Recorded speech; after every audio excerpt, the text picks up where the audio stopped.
Fala pessoal, bem-vindo à série que a gente está fazendo sobre as reflexões do Osho. E hoje eu vou falar sobre a sabedoria retrospectiva. Nessa série eu vou ler uma reflexão que o Osho trouxe para a gente. O Osho é como se fosse um filósofo moderno, por assim dizer, um cara muito inteligente. E eu, lendo a reflexão dele, eu vou trazendo a minha reflexão sobre a dele. Tá? Primeiro, ele vai falar aqui, ó, o título: Sabedoria retrospectiva. O outro nunca é responsável, simplesmente observe. Se você for sábio no momento, não haverá problema. Mas todos se tornam sábios quando se foi. A sabedoria retrospectiva é inútil. Então aqui, o que ele quer dizer com a sabedoria retrospectiva?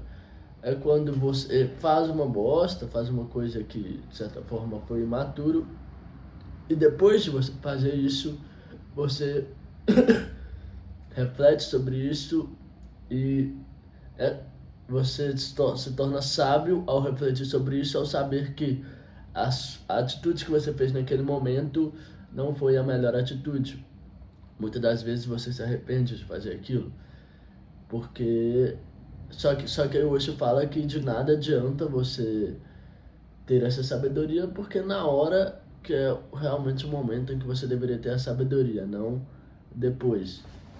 Mas ainda assim, lembrando que a opinião do Osho não é 100% absoluta, 100% verdade. E assim é bom você ter essas reflexões sempre para você ir aprendendo com seus erros, né? Na minha visão. Mas ele fala, todos se tornam sábios quando o momento se foi. Ou seja, de fato, a gente só percebe que a gente poderia ter feito de um jeito melhor quando a gente já fez do jeito pior, entendeu? Se a gente fosse sábio no momento, não haveria problema. Continuando. Depois de brigar, resmungar e ser desagradável com o outro, é tarde demais para ser sábio e perceber que não havia sentido no que você fez. Agora, isso de nada vale, pois você já fez o mal. Essa sabedoria é apenas uma falsa sabedoria, que leva você a sentir como se tivesse entendido. Esse é um truque do ego, mas essa sabedoria não irá ajudar. Quando você estiver fazendo algo, naquele momento, simultaneamente, a consciência deveria surgir e você deveria perceber que o que você está fazendo é inútil. Então, o que acontece, né, nesses momentos em que a gente faz merda? Às vezes a gente, no calor da emoção do momento, a gente acaba fazendo algo que não tem um sentido por trás daquilo, aquilo não vai mudar em nada e, na verdade, só pode piorar a situação.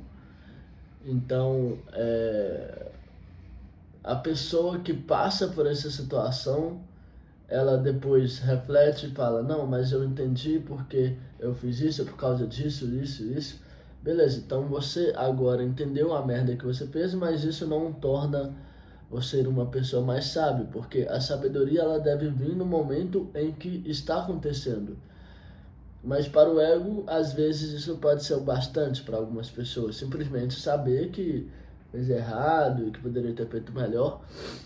Mas é sempre esse jogo de que é sempre depois da merda que você percebe que você poderia ser melhor. Só que você nunca de fato melhora, porque a melhora ela só vai acontecer quando a sabedoria não seja retrospectiva, e sim no momento em que está acontecendo.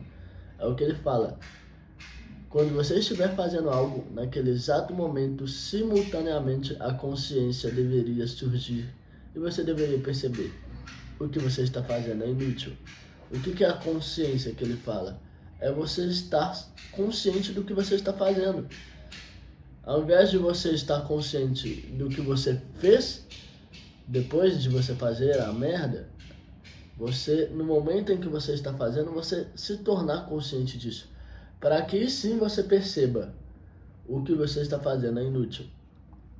Ou talvez útil, se você estiver fazendo bem, né? Estiver mandado bem. Se você puder perceber isso quando estiver acontecendo, não poderá fazê-lo. Não podemos ir contra a própria consciência. Se formos contra ela, essa consciência não é consciência. Algo mais está sendo confundido com ela.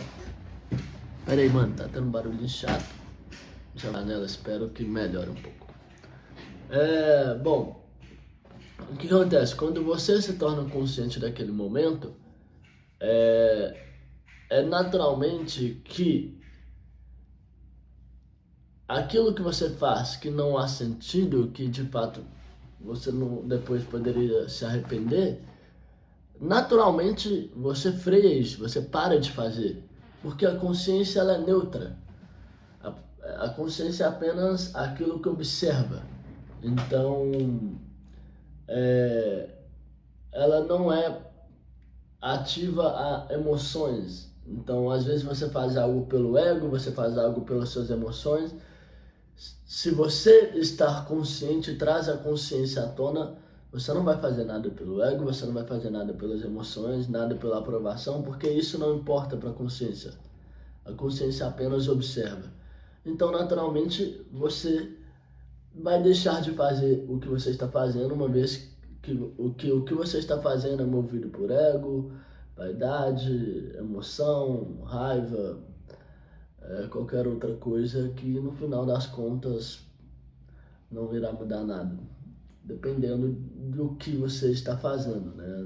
Da situação. Obviamente, existem coisas que a gente faz com emoção que realmente ajuda e é importante, entendeu? Bom, assim, lembre-se, o outro nunca é responsável por coisa alguma. O problema é algo que está fervendo dentro de você. E é claro, a pessoa que você ama está mais perto. Você não pode jogar seus disparates. Disparate é tipo, suas emoções que estavam reprimidas e você dispara contra as pessoas, né? Sobre algum estranho que esteja passando pela rua. Assim, a pessoa mais próxima se torna o lugar onde você atira e despeja os seus disparates. Isso é verdade, porque geralmente as pessoas com quem a gente mais briga, ou faz merda, ou tem discussões e tal, é com as pessoas que são mais próximas da gente. Mas isso precisa ser evitado, pois o amor é muito frágil. Se você fizer isso demais, e se o fizer em excesso, o amor poderá desaparecer. Antes da gente falar sobre esse negócio do amor que ele falou, é muito importante a gente falar sobre o outro nunca responsável. Ele deixou claro aqui, o outro nunca é responsável por coisa alguma. Isso é uma coisa muito importante de se pensar, porque todo problema que você tem em relação ao outro, ele vem de você em primeiro lugar. Ele vem de dentro. Ou seja, é algo que está fervendo dentro de você. Só que você culpa o outro por esse sentimento que está acontecendo dentro de você. E, na verdade, o Osho fala que ele não é responsável por esse sentimento, e sim você. Provavelmente por causa das suas crenças, visões de mundo, seus valores, seus princípios, seu ego. Tudo isso vai fazer com que o que ele fala pode ser algo que possa ser provocativo ou não. Tanto que uma frase pode ser provocativa para uma pessoa e essa mesma frase não pode ser provocativa para outra pessoa. Então, na real, o outro não é responsável, tá? E a consciência, ela faz isso, ela tira a responsabilidade total do outro, porque você não se deixa mais... É como se você fosse uma folha em branco, sabe? Tipo, não importa o que o outro fala, porque não importa. Tipo, o certo, errado, seus valores, seus princípios, cara, nada disso importa para a consciência. Logo, ela não é afetada, porque não há algo ali para ser afetado. Você entende? Olha que legal essa analogia. Vamos supor que você tem um ego. Todos nós temos um ego, uma vez que nós somos indivíduos dentro de uma sociedade. E esse ego, ele é um ego grande. Ele é como se fosse uma árvore densa e dura. E essa árvore que é densa, dura, grande, ela é naturalmente e facilmente danificado por impactos externos. Por exemplo, se vem uma tempestade, o vento balança as folhas dela, os raios, e aí ela sofre nessa tempestade. Ou se vem um cara querendo cortar ela, pá, consegue cortar e machuca ela. Logo, porém, uma pessoa que, vamos supor que tem um ego muito minúsculo, tipo uma planta, uma grama, ela na tempestade ela não se danifica. Um capim na tempestade não se danifica, ele pelo contrário, ele não é duro, ele não tem um ego duro não aguenta porrada, ele fica mole. Logo, por ele ser mole, pequeno, não ser denso, não ser consolidado, ele acaba sofrendo menos, ele acaba se danificando menos. Então, se você está com raiva do outro, é porque existe algo em você que foi afetado pelo que o outro falou, pelo que o outro disse. Mas isso não tem a ver sobre o outro, tem a ver mais com você do que ele. Foi porque, por existir algo dentro de você que é afetado, que consegue ser danificado, que fez com que você tenha raiva, alguma emoção, enfim, que você tenha sido afetado pelo que o outro falou, pela tempestade, enfim. Como analogia, né? Eu acho que você entendeu. Então, essa frase é muito importante. O outro nunca é responsável, tá? E é isso, a gente sempre vai estar falando mal, tendo mais conflito com as pessoas que são mais próximas, porque elas são as que mais têm contato com a gente de forma mais íntima. Então isso acaba dando espaço para te afetar mais, por assim dizer. Mas lembra, nunca é sobre o outro.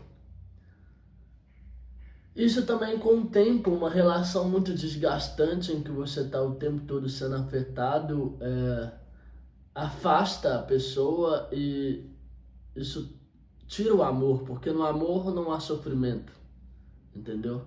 No amor não há sofrimento, isso é uma outra coisa polêmica que muitas pessoas acham que há, que tem que ter, só que esse não é o assunto desse vídeo, né? Eu não vou enrolar, e não é isso que ele vai falar nessa reflexão, né? Mas aí, voltando à outra parte que eu falei, do outro não é responsável, daquela coisa dura da árvore densa, o que é trazer a consciência para um momento? É você deixar de ser uma árvore densa e simplesmente ser o vento. Logo, a partir do momento em que você não é nada, você não é algo sólido, você não pode ser afetado. E se você não é afetado, você não vai reagir. A dor é uma reação àquilo que foi impactado. Algo te impactou e reagindo a esse impacto lhe trouxe a dor, correto? Eu joguei uma pedra em alguém, impactou o corpo dele, logo ele sentiu dor. E com isso também pode sentir raiva e outras coisas. Agora, quando ele está consciente do momento, não há um corpo em que eu jogue algo. Não tem como eu jogar porque não há um ego ali, não há uma individualidade ali. Então a pessoa ela não é afetada, por assim dizer, pelo outro. Justamente porque o outro não é responsável ela e ela não existe mais porque ela está consciente. Ela é puramente pura consciência. Por isso que a gente vê em alguns contos de Buda que tinha esse estado de consciência elevado, né, através da meditação e tal. O cara ele não reagia, né? As pessoas às vezes cuspiam nele, ele não sentia raiva, não sentia indignação, justamente porque não existe algo ali para que ele sentisse isso, entendeu? Que é isso que a consciência traz, essa leveza, essa paz de espírito e meio que nada pode afetar ela, por assim dizer, sabe? Quando a gente fala dessas coisas emocionais, né? Claro que independentemente se a pessoa estiver consciente ou não, se eu pegar uma faca e cortar aqui, ela vai sentir dor, né? O dor é biológico, né? Você vai sentir a dor, né? Agora o sofrimento, não. O sofrimento ele é opcional, por assim dizer.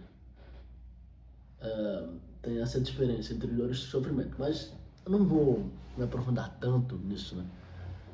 Porque senão fica muita coisa. O outro nunca é responsável. Tente tornar esse entendimento um estado de consciência tão permanente que sempre que você começar a encontrar algo de errado no outro, você se lembre dele. Pegue-se em flagrante, abandone isso naquele mesmo instante e peça desculpa. Então isso, acabou que a mensagem final que eu hoje queria trazer nessa reflexão é: o outro nunca é responsável. Toda vez que você estiver em um momento em que você está culpando o outro, lembre-se disso, o outro nunca é responsável. E assim, abandone a culpa que você está colocando no outro. Hoje fala, pede até desculpa, entenda que o problema não é o outro e sim você. E acho que você entendeu, né, com base no que eu falei aí, o que eu expliquei, né? Eu fiz uma explicação aí com a analogia. Bom, esse aí foi o vídeo, a reflexão de hoje. Espero que tenham gostado. É isso aí, valeu!